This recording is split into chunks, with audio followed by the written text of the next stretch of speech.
नमस्कार साथियों, सी job education में स्वागत है। महिला एवं बाल विकास विभाग के अंतर्गत महिला पर्यवेक्षक के भर्ती परीक्षा जो है 13 अगस्त 2023 को होने वाली है। जी हाँ, एक एक करके अब हम MCQs पर बात करेंगे। पूरा आपका 13 तारीख तक, हम 12 तारीख तक MCQ सीरीज़ ही चलाने वाले हैं अपने चैनल के माध्यम से, तो सभी साथी जुड़ेंगे। चलिए हम बात करेंगे इसमें महत्वपूर्ण MCQs की। बाल विकास के अंतर्गत, बाल विकास विभाग में, महिला एवं बाल विकास विभाग के अंतर्गत सबसे पहला क्वेश्चन है हमारा, देखिए मोस्ट इंपॉर्टेंट क्वेश्चन है। पोषण अभियान योजना में किनको सम्मिलित किया गया है? पोषण अभियान योजना में किनको सम्मिलित किया गया है?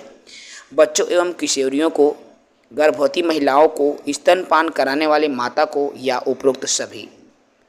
तो किसको किया गया है? इसका उत्तर उपरोक्त सभी हो जाएगा, क्योंकि पोषण अभियान की यहाँ पर बात होती है तो इसमें बच्चे भी आते हैं, क्योंकि बच्चों को भी पोषण की आवश्यकता है। एक किशोरी को, गर्भवती महिलाओं को, स्तनपान कराने वाली महिलाओं, अर्थात सभी को पोषण की आवश्यकता होती है, इसलिए इसका उत्तर हो जाएगा भाई डी।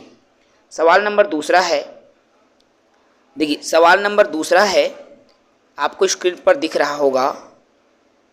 छत्तीसगढ़ राज्य में कितने शासकीय बाल गृह संचालित है? मोस्ट इंपॉर्टेंट क्वेश्चन है। 5, 6, 7, 8। उत्तर हो जाएगा भाई इसका बी, 6 आपके शासकीय बाल गृह संचालित है। ठीक है भाई, और क्या क्या 6 है तो आपको स्क्रीन पर इसका एनालिसिस भी शो हो रहा है, देख सकते हो। 6 जो है शासकीय और 37 अशासकीय बाल गृह संचालित है, याद रखेंगे। और इन शासकीय बाल गृहों में रायपुर में 2 बाल गृह संचालित है, एक बस्तर में, दुर्ग में, बिलासपुर और कबीरधाम में एक एक। इस तरह से कुल 6 शासकीय बाल संरक्षण गृह जो है आपका बाल कल्याण समिति जिसे कहते हैं तो संचालित है। ठीक है, चलिए क्वेश्चन नंबर तीसरा आ जाइए। देखिए क्वेश्चन नंबर 3 है, स्वाधार गृह योजना संबंधित है ए विधवा महिलाओं से, बी निराश्रित महिलाओं से, सी तिरस्कृत महिलाओं से, या डी उपरोक्त सभी से?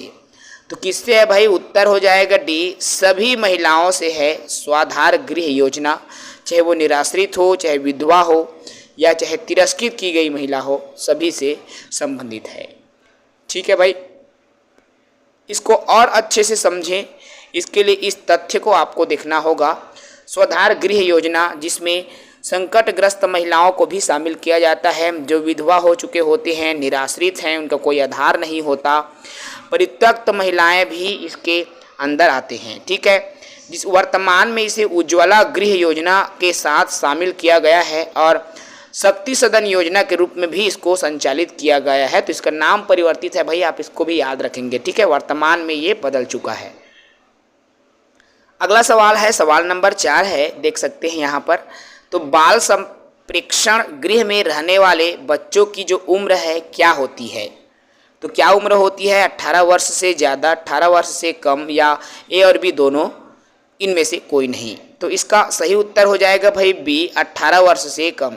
बाल संप्रेक्षण, जो संप्रेक्षण गृह में रहने वाले जो बच्चे हैं उनकी उम्र 18 वर्ष से कम होती है। ठीक है, 18 वर्ष से कम होगी। अब इसको कैसे समझें? तो इसको तथ्य को आप देखिए, विधि का उल्लंघन करने के लिए अभी कथित 18 वर्ष से जो कम आयु के बालक है उसको प्रकरण के विचाराधीन जो रहने की अवधि में किशोर न्याय बोर्ड के आदेश पर बाल संप्रेक्षण गृह में रखा जाता है 18 वर्ष से कम उम्र के आयु को। ठीक है भाई, क्योंकि नाबालिग की श्रेणी में रहते हैं ये, है ना। ओके, चलिए क्वेश्चन नंबर 20, देखो क्वेश्चन नंबर 5 है। अब क्वेश्चन नंबर 5 क्या कहता है?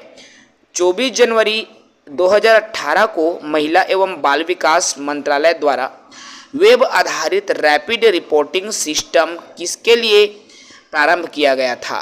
किसके लिए प्रारंभ किया गया था भाई? किशोरी बालिका योजना, विधवा पेंशन योजना, एसिड हमला योजना, या तलाकशुदा महिला योजना? तो किसके लिए योजना जारी की गई थी? तो ये हो जाएगा आपका किशोरी बालिका योजना के नाम से ये संचालित है।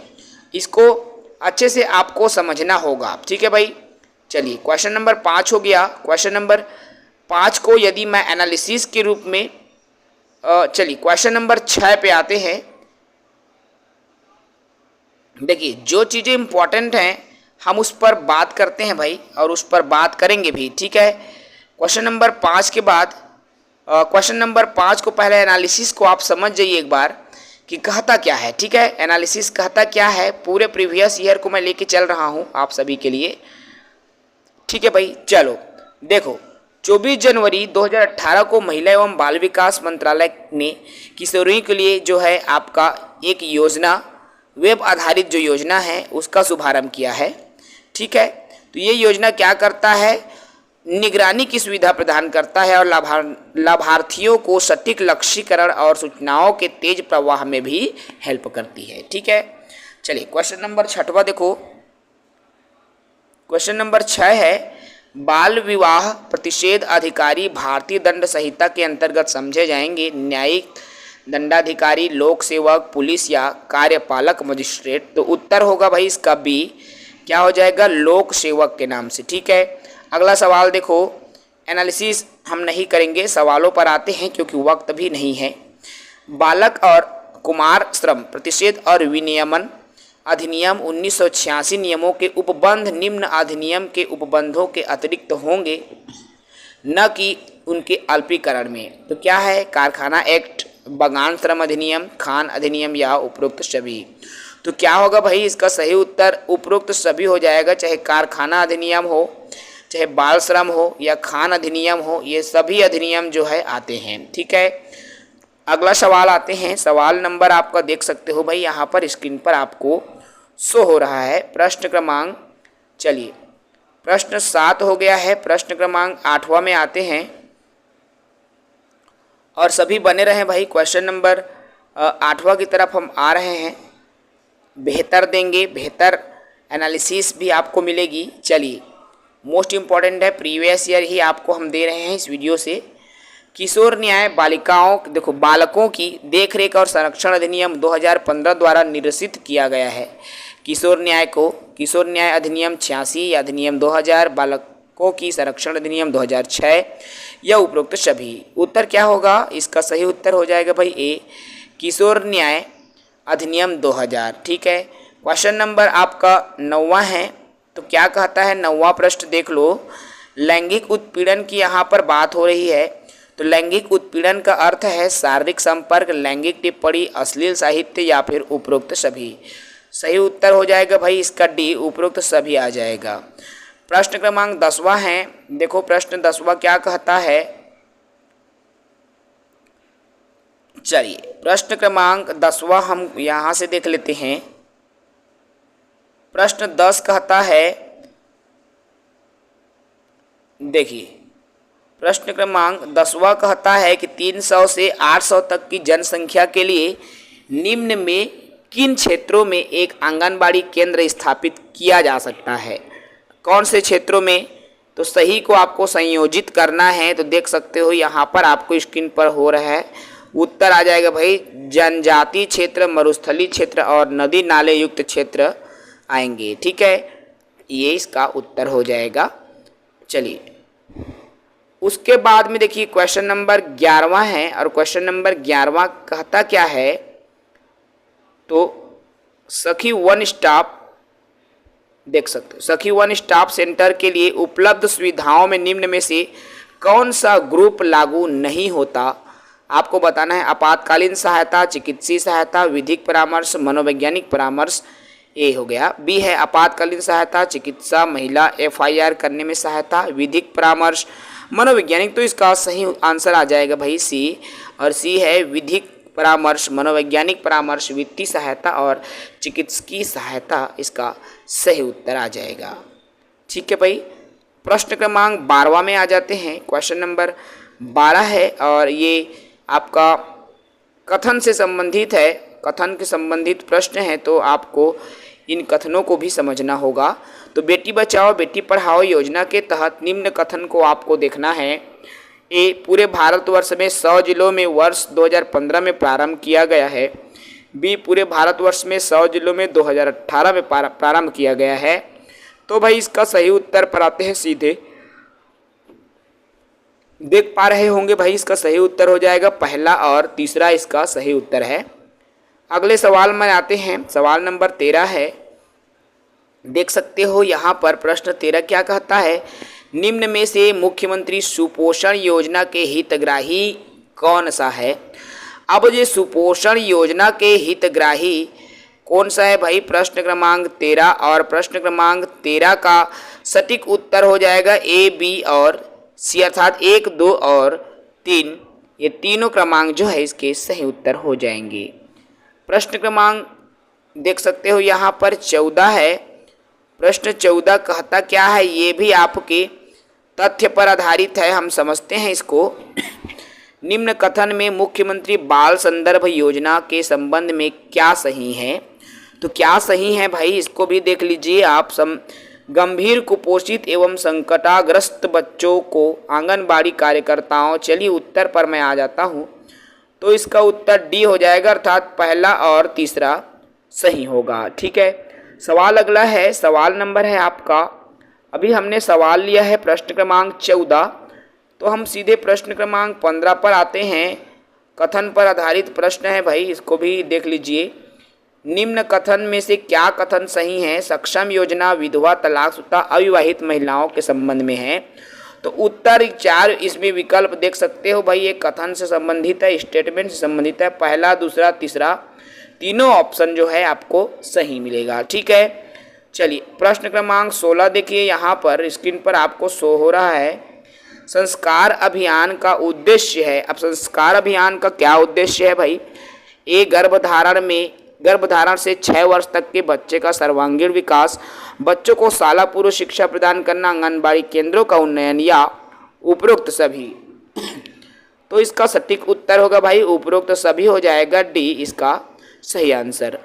प्रश्न क्रमांक देख लो, यहाँ पर 17 है, और प्रश्न क्रमांक 17 कहता क्या है, प्रश्नों को भाई पहले समझ लेते हैं।